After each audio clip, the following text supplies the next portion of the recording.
I think people need to know kind of what goes on in this office. We have this new office everyone's driving by every day. Yeah, I feel like everyone, they see stuff and they assume, they're like, oh, I want to do that. And it's like, do you really? Yeah, I have people all the time. They're like, I'm gonna do my own brokerage. No, no, you don't. Every morning I wake up, there's like 30 minutes of like just anxiety of just like this needs to happen. This doesn't work if you don't love the process either. There's a lot of stress that goes into running a business or businesses. How many agents do you have? 80-ish. Well, in a slow market, like aren't your leads a lot more expensive? That's what's sickening. I mean, we're spending like $500 to $1,000 every time an agent answers the phone. No way.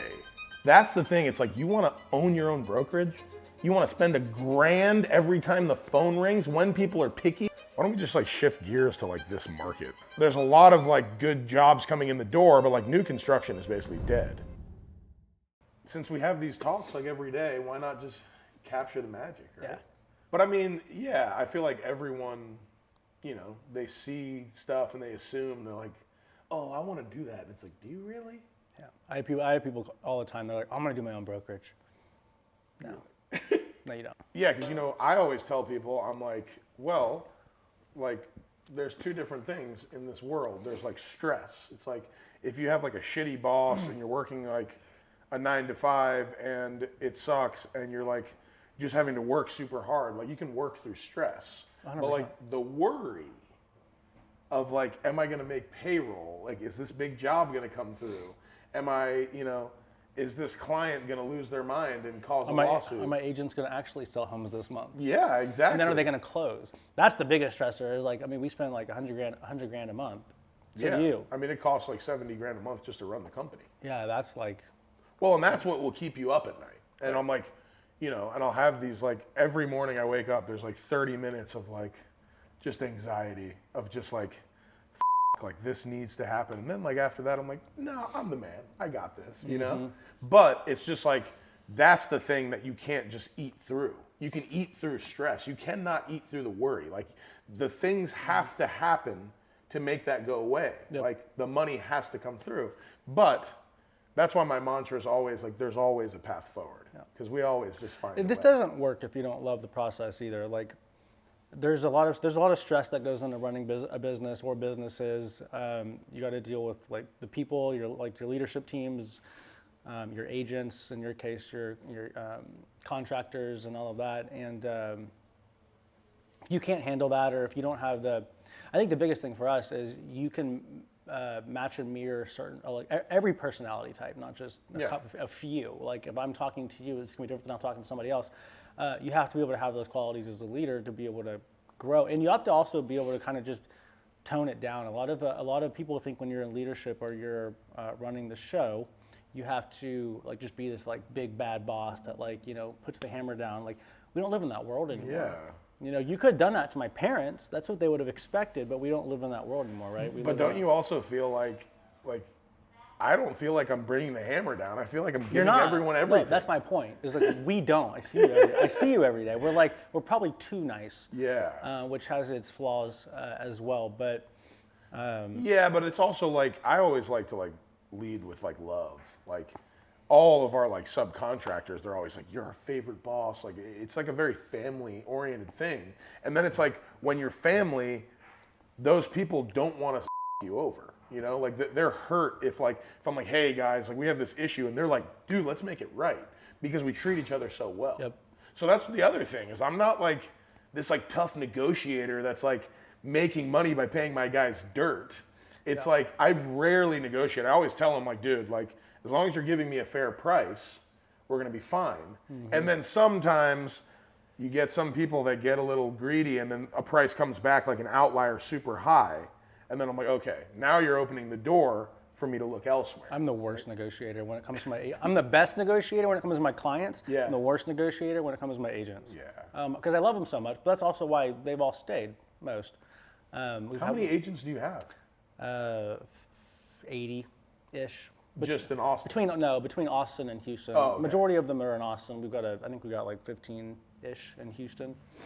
I mean, dude, that's not small. That's pretty freaking huge. And you know what's interesting? We've never recruited.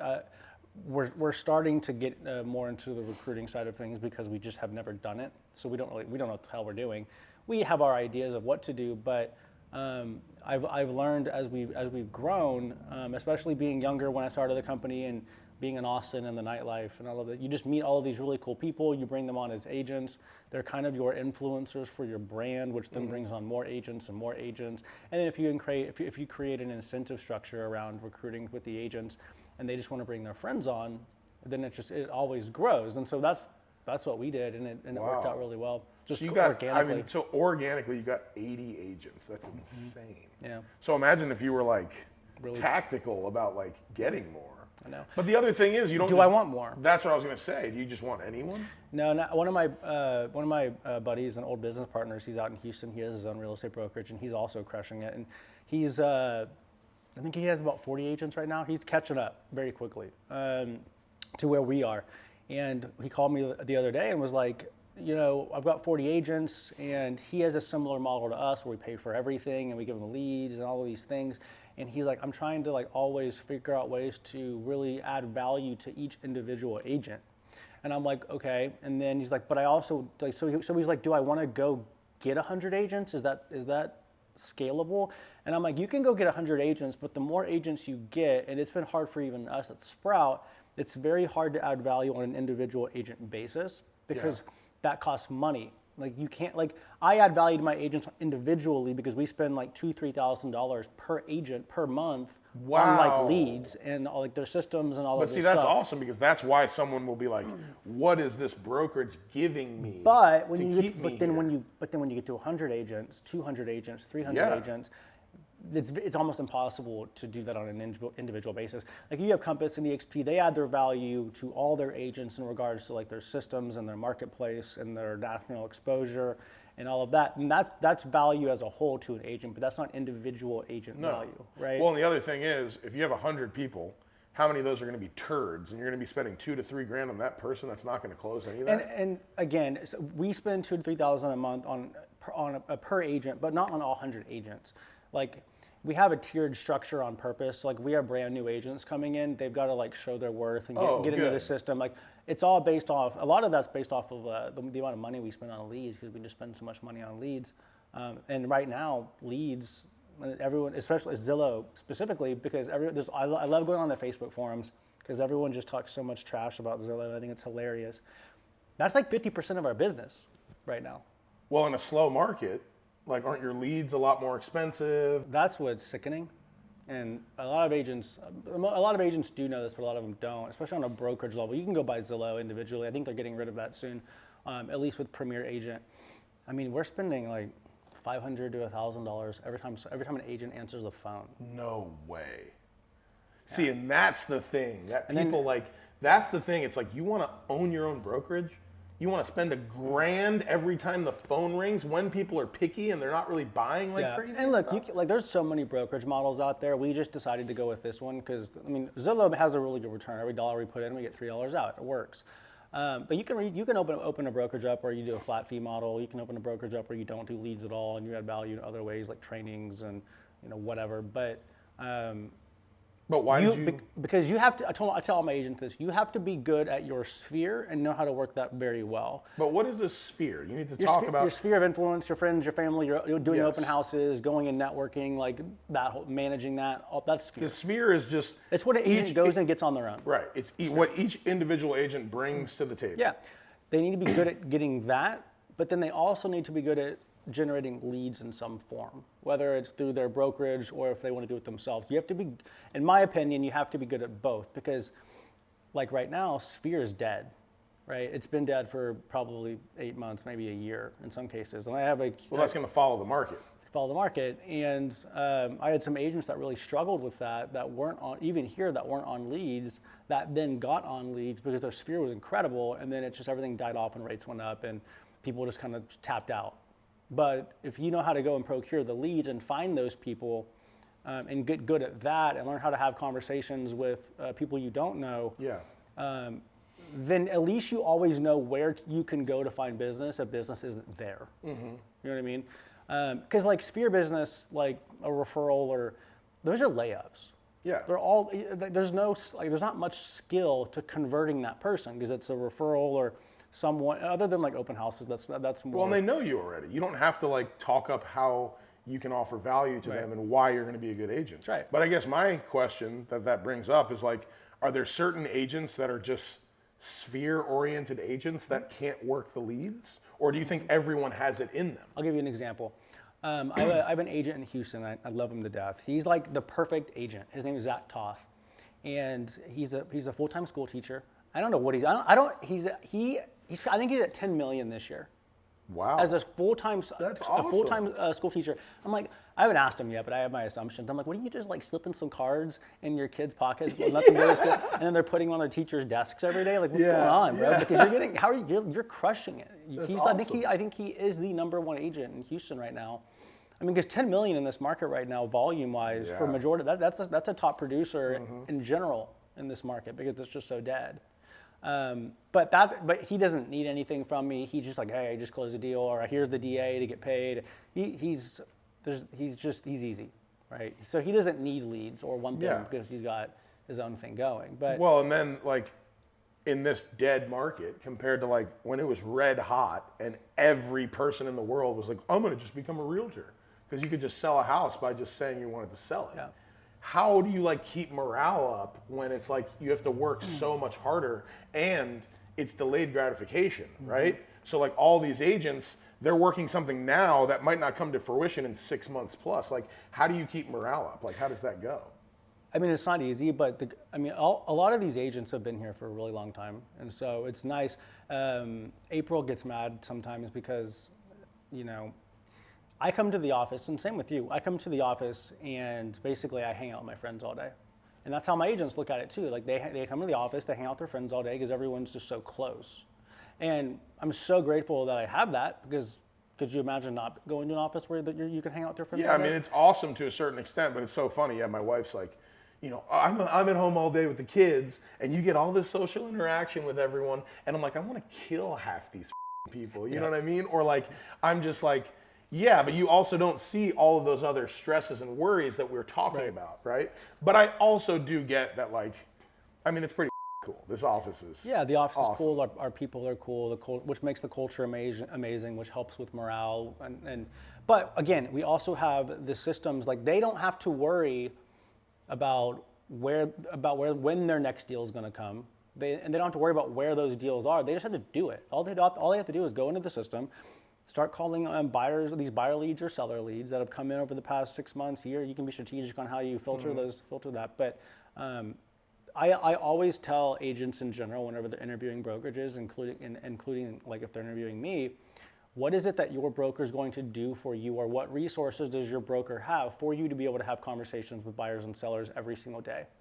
And for a lot of agents, it's like if you don't have an answer for that as a broker to an agent, it might not be a good fit, depending on the agent. Now, if they're a really good agent, they're crushing it on their own, cool, that's easy. Yeah, but that's the other thing is like all these people want to go after some of these like big name brokerages, and I'm like, you're just going to be like a number on a piece of paper. Like what is that they really going to do for you? Because if you can't make it like on your own to a certain extent, in my opinion, going to some big shop brokerage isn't going to do anything for you. It's happened and it never does. It's a cool brand play. Look, a lot of agents leave brokerages in general, especially whenever it's a down market. Just to get like a fresh start. Like a fresh start. Yeah. I've had agents leave, figured themselves out, and came back. And that's great. I love that. That's cool. Yeah, it's a cool. And you always welcome them back, right? Yeah.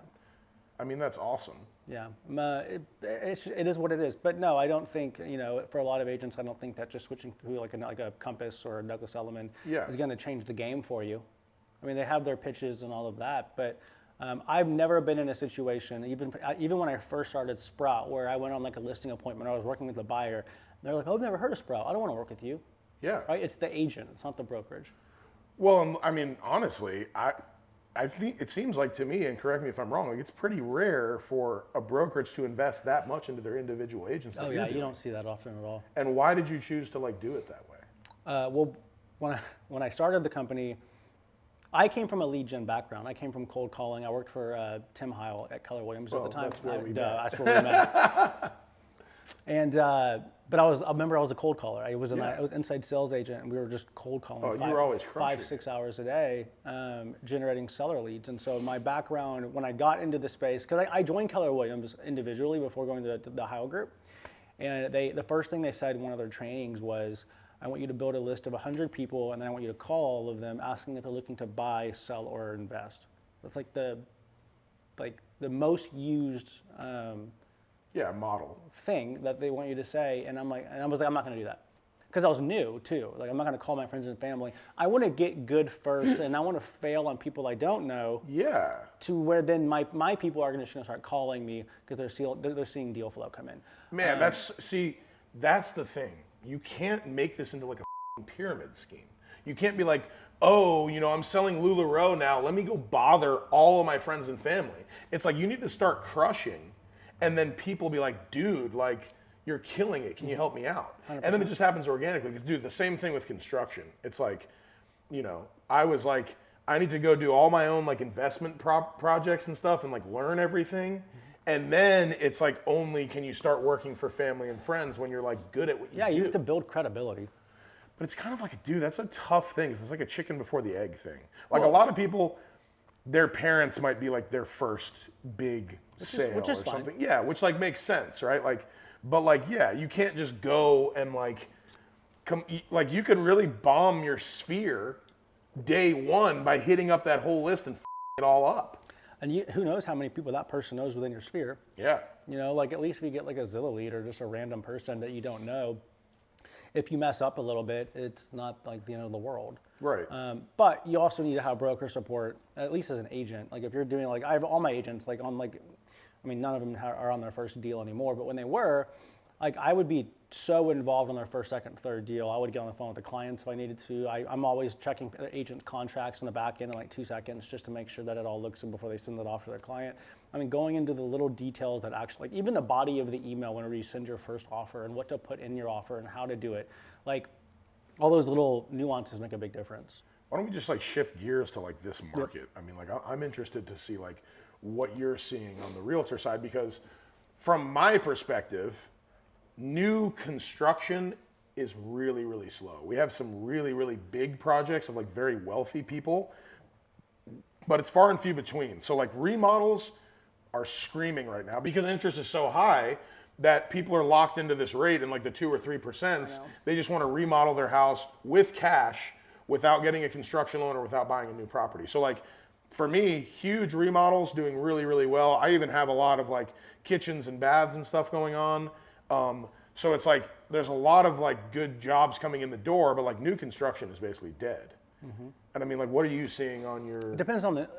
I mean, we're seeing the same thing. I mean, obviously everything's dead right now. We went from, I swear, it was always something. Since I started the company, I mean, first it was, I mean, the first 3 years didn't even count because I didn't know what the hell I was doing. Yeah. I don't even count those first 3 years. Yeah, you're just surviving. I was just surviving, trying to figure out how to even run a business. It's my first business I've ever started. Holy shit, that was your first one. Yeah, I know. And now you have how many? List them. List I got each company. Sprout Realty, I got Sprout Roofing and Solar, we have a mortgage company, Loan Lab Lending, Modern Door Management, which is the property management company, and now we're starting a software company in the HOA space. And staging. In staging, yeah. That's insane. Yeah. Now I'm not like heavily involved in all of those. You learn after you start a business, you learn pretty quickly that in order to scale, like my roofing company, like my business partner Dustin has been in the roofing industry for like 10 plus years. Yeah. And so if you leverage the right people and you understand how to like put the model in place and the systems and the brand and putting all the front end stuff up, it's easy to manage. Yeah, right. I mean, you find a person that's badass, that's like your CEO, right, and you have them run with it. But I mean, like, honestly, another thing that I've found too is like, I always tell people, like, get good at your like one thing first. 100%. That's like crush it in real estate, like crush it in construction, and then you can start to dabble. Because what I see a lot of people do, they're like, I want to be a serial entrepreneur, and you start 10 different things, and 9 of them suck, and it's making the one thing that works suffer. Yep. I mean, everyone will say that. Everyone who's successful will say that. You need to get good, because I have agents like, oh, I want to be an agent, but oh, I want to be a lender too, or I want to start this side business, and they see a lot of it in me, but they don't understand, because they see everything that I'm just like randomly doing, but they don't understand that like the first They didn't see those first 3 years. 4 years was just real estate, just the brokerage, just figuring out and getting good at that one specific thing. And that was only it. Like you lived, breathed, you ate that. Like that was it. Which is how you then learn how to run a business, how to manage people, and how to like I remember whenever we had our first closing, it was like the most insane thing. I remember whenever we got our first lead through cold calling, I was like mind blown. I was like, I can't believe this is working. It was like so motivating, and it was just a random cold call, but. You have to get good, especially if you're a business owner, entrepreneur, whatever it is, get really good at that, what business that you're in. Learn your systems, learn the business model, love the process, make some cash flow. Become profitable. And what ends up ultimately happening is it creates other opportunities that you can then now decide if you want to get into or not, right? Yeah, but if you can't get good at like starting your first business, because there's a lot of like first steps that go into starting a business, like creating your brand and LLC and creating your Google business page, all these little things, right? Website.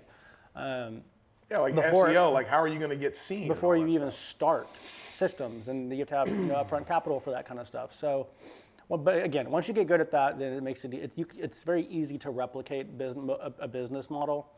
If it's in the same, like if it's service-based, like all my companies are all service-based, like real estate and roofing and all that. Well, and that's the thing is they all somewhat work together. And then it's funny because I have all these different companies, but they're all spread amongst like construction in some form, like owning and operating a bunch of rental homes or like apartment complexes. There's like landlord side of that, but we're buying them, fixing them up, renting them out, and then it's like. There's a remodel side. There's a new construction side. There's like all these different avenues. There's like Airbnbs. There's short-term rentals. Like so, there's all these different avenues. But I'm really kind of doing somewhat of the same thing.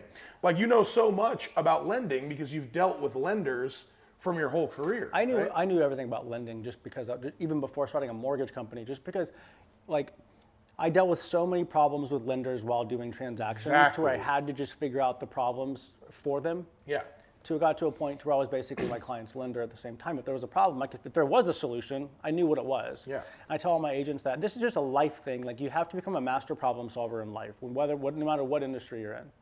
And if you can become a master problem solver, and like I love whenever agents bring me problems, and like it's like for me it's fun to be like, okay, how fast can I figure out that solution, or do I already know it? And if I don't know it, I'm even more excited because now I have to go figure out what that solution is. That's how you should think. So everybody should think with just anything that they're doing in life, especially if you're in the business world, right? Yeah, I mean, that's honestly a huge perk of like dopamine.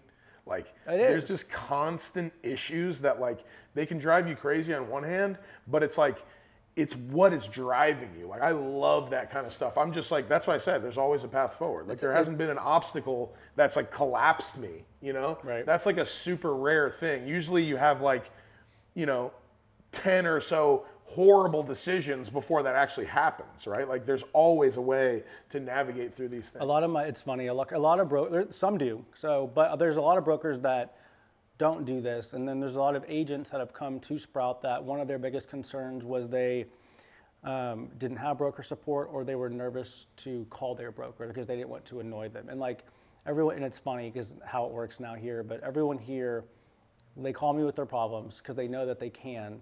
And dude, they don't even say hi to me on the phone anymore.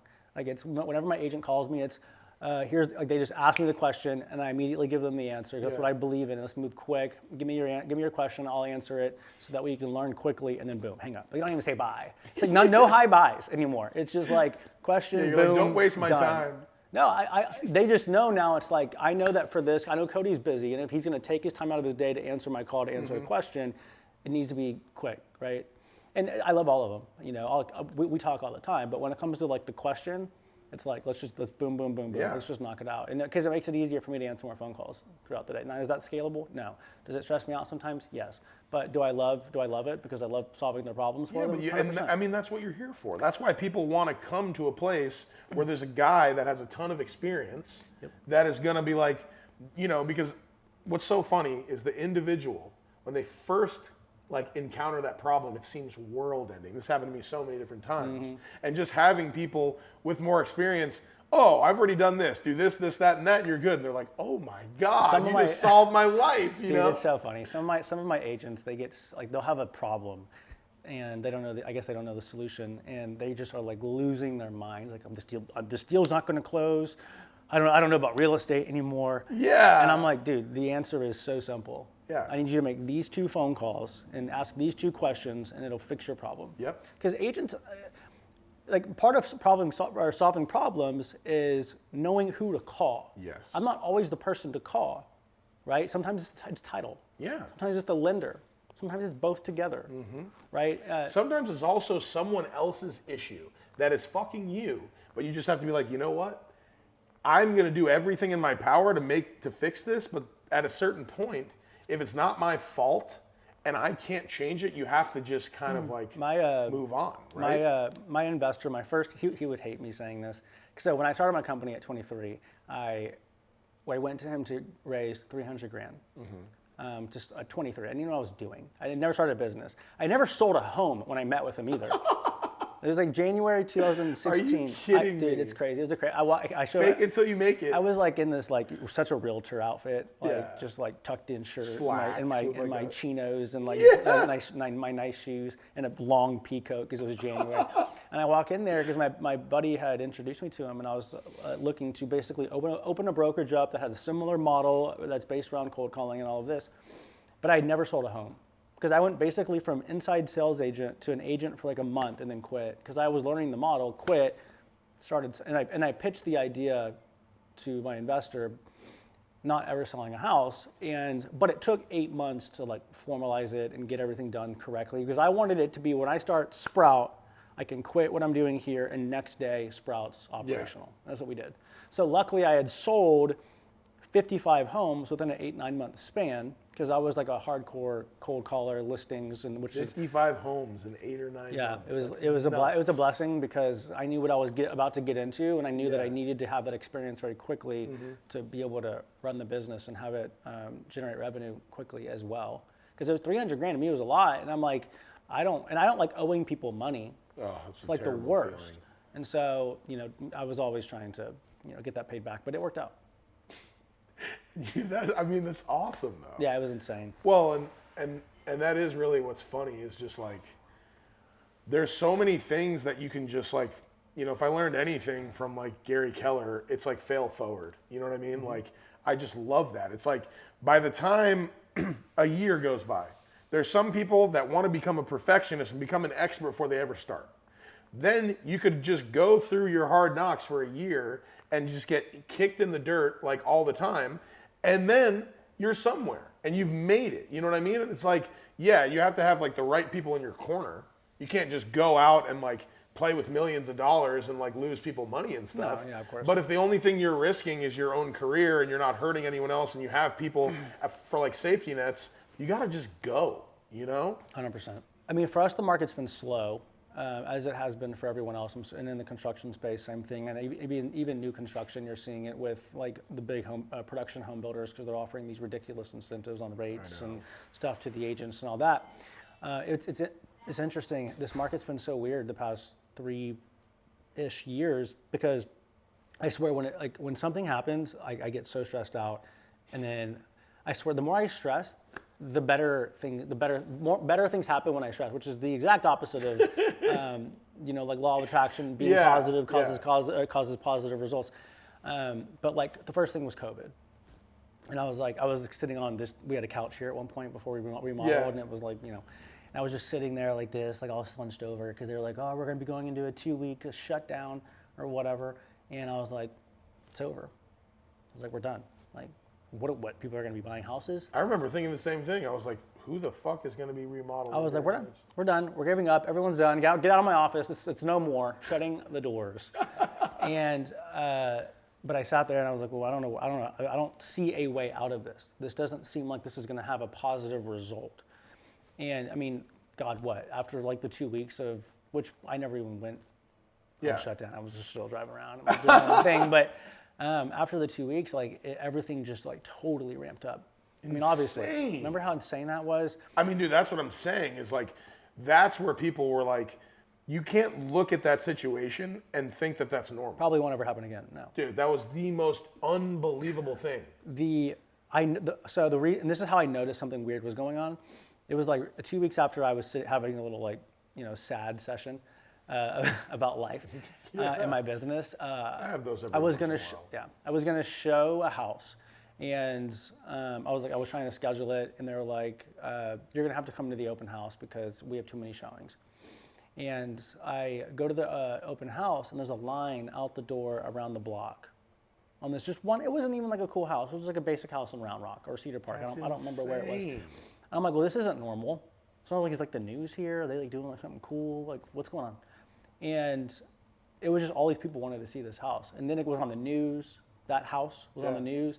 I'm like, something weird's going on. Like, in a good way, maybe, but I didn't expect it to just blow up like it did with all this buyer activity, no inventory. You're like settling on houses.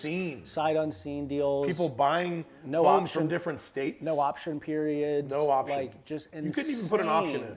No, you would just lose. Yeah. Earnest money was absolutely ridiculous. So our negotiation tactics now from then have totally obviously shifted. Well, everyone got lazy, and this is the thing. And you tell me if this is what happened in construction. The market was so unbelievably good that you could sell anything for nearly any price in less than a week, right? So all these bastards, they came in and they said, oh, people are buying anything. I'm going to cut all the features out of our homes. We're going to just do basic ass shit. And we're going to do as many as we can. It was a profitability play. Yeah, and they literally just watered down everything. People like myself and some of my other esteemed colleagues. I was like, if we want to be New York and LA, then we need New York and LA quality and like New York and LA features. And then the modern Victorian, I'm like, dude, like the amount of money, the extra bullshit I put into it. Because I was like, this is just like where we're heading. I want to be above everything. Now, it's so funny. One thing changes. Interest rates basically tripled. They tripled. All of these losers that were trying to take advantage of everyone, now you are the worst home on the block. Your features are trash. Your quality's horrible. You have nothing. You bought a basic ass lot. You overdid it. And they're all paying the price. And honestly, I have very little sympathy for those types. What sucks is the really, really good people, all of these other homes are pulling everything down. And by the grace of God, I've managed to, like, we've gone on a buying spree recently. That's the only good thing in this market right now. But by the grace of God, I haven't had any houses on. And I'm just like watching all these people fall out of business. Well, they're losing they're foreclosing on their homes. Brokerages too, right? And it really sucked that they did that because all these homes were so basic and traditional. I mean, they're modern. They, aesthetically, some of them looked cool, but you walked in there. And they looked good from far. And you knew, But up close, they were far from good. You knew that it wasn't. And it's in 04. It's like 04 is like the #1 zip code in like Austin. I know, and now it's so oversaturated. And it sucks. So we need to just clear everything off the table right now. Just tear them all down. Just move forward. But so yeah, I mean the funny thing was the market was so strong. I was teaching my agents on how to negotiate deals and how to have good conversations with the listing agent if you're a buyer's agent to like try and get something out of them. They obviously can't tell you what the other offers are, but like you can build rapport and like figure it out. Well, like if I'm here, like am I in the ballpark? You know, that kind of language. Yeah, exactly. But the other thing that's funny is if you were a seller, amazing, but buyers couldn't buy anything because it was so hard. First it was COVID. Yeah. Then it was the market got too strong. It became too much of a seller's market to where my agents couldn't win deals. Right, like no buyers. And there was could buy no houses. listings to get because nobody was like there was so they were gone. Such little, 7 days of inventory. There was such little inventory, and like you couldn't. And it was so much competition with getting listings in general because they're like, well, who's going to do it for 1% because it's going to sell itself, right? Yeah. And then we were doing leads. We had buyer agents, and like they couldn't win deals, and it was like so. Then I was stressed about that. I was like, well, now this is going to be complicated because now everyone under the moon wants to be a realtor on top of that. Yes. And so everyone's just taking business away. We got through it. It ended up we had our best year through it, obviously, but it was still a struggle, which then led to rates going up. So then the market's like doing this again. Not going up. Like, dude, they fucked us, man. Dude, That is insane. Like, they tried to like cripple the economy. Yeah. But I mean, and you know, you look at inflation and you're like, okay, I get it. But you're like, dude, like, can't there be like a happy medium? I know, like to go from 2.5%, 3% To 9? almost 9 at one point. Yeah, Insane. like, that's nuts. And you know, so then we had that problem. So there's another problem that we had to deal with, which we're dealing with now, which is Well, and then homes can't appraise. homes aren't appraising. So, I mean, I told No my one can agents, get qualified. no one can qualify, nor do they want to. Yeah. You might as well just go rent. Especially when you just bought like 3 years feel ago bad and for your those- interest rate's 2.5. You're like, Well, I'm gonna pay 8%. I know, but they also bought at a high, and so Yeah, it's I like mean- this double-edged sword. Well, and that's what's funny, right? The other thing is, there's a different problem if you don't have the money. If you have the money, why would you not be buying right now? It is such an incredible time You can to buy. literally, especially if you're an agent, you can get the best deal for yourself. You're trying to buy like investment properties. Yeah. You can probably negotiate a higher commission, maybe 5-6% commission towards your down payment. You can get your seller credits. You can get like your rate buy downs. Yeah. For me, it's amazing because I can get the commission. I own a mortgage company, so I get my lending at cost. Yeah. On top of negotiating the deal. So if I want to go get an investment property, Yeah, talk about the monopoly that you're running, and let's see how the IRS feels about that. I'm sure they'll be fine. I'm sure they'll be fine, right? You're like, Right? I hope. But that's why we started all of them, right? If you have for real estate, you have a brokerage, that's your foundation. You're doing 400 or 500 deals a year. Now you can start roofing and be the catalyst to get deals for roofing and lending. You're the catalyst for getting deals to. well, and then to it's like, lending. there's all these ancillary things like moving companies Yeah. and staging companies and interior design and like all this stuff that like you're getting all these people that want these things, so it makes sense. What's crazy, and so Zillow is great for a lot of reasons. One of the reasons being the data that it provides us in regards to consumer behavior, because it'll tell you, like, if our lead flow goes way, way down, which it did, it went down like 30% at one point. If no 30%. one's inquiring on Zillow to request showings, then that just means that, and it was way down. That means they're not out they're not out there. Yeah. So you can tell a seller all day, oh, I can sell your home. But if I have the data that shows me what consumers are doing, and because we just have so many leads and we just have been doing it for so long, to where it's become a problem now, and it's crazy to me because I'm like, as a buyer, unless you just can't. That's like, what I'm saying. That there's a difference, but it's like, dude, look at what you paid. You paid $500,000 more with a quarter of the interest rate. Yep. Now you're paying maybe even like, dude, I can get them $100K off in not all Like cases. nothing. $100K off and this is, so we're talking regular price points, Yes. $500-600K. Right. I can get $100K off the price. That's I can insane. get the closing costs completely covered, the 2-1 buy down completely covered, probably the couch in the living room if they like it, like Yeah. fridge, washer, dryer. Like some of the deals I've done are like, we didn't go through with it. I was working on a deal in 2004. It was a higher price point, but we got it like, I think it was like 150, 200K off, plus all the furniture, all the way down to the silverware. dude. And move in. it was like a steal. And they didn't go through? They didn't move forward. But Dude, and that's the thing, because I mean, we're buying lots now. We've gone on a spree. Like we're looking at lots that were nearing 3 million at the height that we're getting for $1.5 million now. that's insane. Dude, we're getting almost like Who's your listing agent? different people, you know, people that are worthy of my business. Not things me. like that. Hey, not me. Not me at all. I'm not your guy. You gotta bring me something, you know? How I brought you more than enough, John. Look at the building we're sitting in. Oh, what? The one that I built? Okay. Well, you wouldn't have known about it otherwise. Who came to your Victorian fair and complained to you about my problems I was running into because I didn't get Fair enough enough. money for a construction loan? You definitely, we do have a good thing going I know here. we do. I think we gotta Yeah. probably wrap her up. No, I mean, dude, this but- is awesome. No, This could be like a weekly thing. Well, and the other thing is like we covered so many different topics, and it's good to just talk. But it's like, you know, now we can like hone in on different issues for like each talk. And It'll be interesting to see the engagement from this. I've been wanting to do this for such a long time because I've been personally, I've been so like nervous and scared to like put myself out there on video Why? I don't know. It's like it's an insecurity that I have, and a lot of people do. And I give so much credit to all of the people out there, agents, builders, like you do an incredible job that post all of these all these great video content. And I'm over here as a broker, and I'm like, man, I've got to do something. I'm so insecure about like I'm going to say something wrong or whatever, right? But I know I have to do it. Let me say this though, that is a universal problem. I know. You know who helped me? It's freaking Derek. I mean, he was like, I was like, whoa, like you think I'm actually like cool and like I have good stuff to offer, and you know, it's just like I feel like everyone thinks that, but then you just do it enough. Right. And the other thing is, you don't want to like mess up. You don't want to mess up and show people like how big of a dirtbag you really are, you know? No, yeah. that's probably That's your problem, John. So, I mean, Yep. we'll just keep crushing it and just kind of hit these every week, bro. I love it. Thanks, dude. Yeah, That was man. awesome. Thanks for having me. Of course.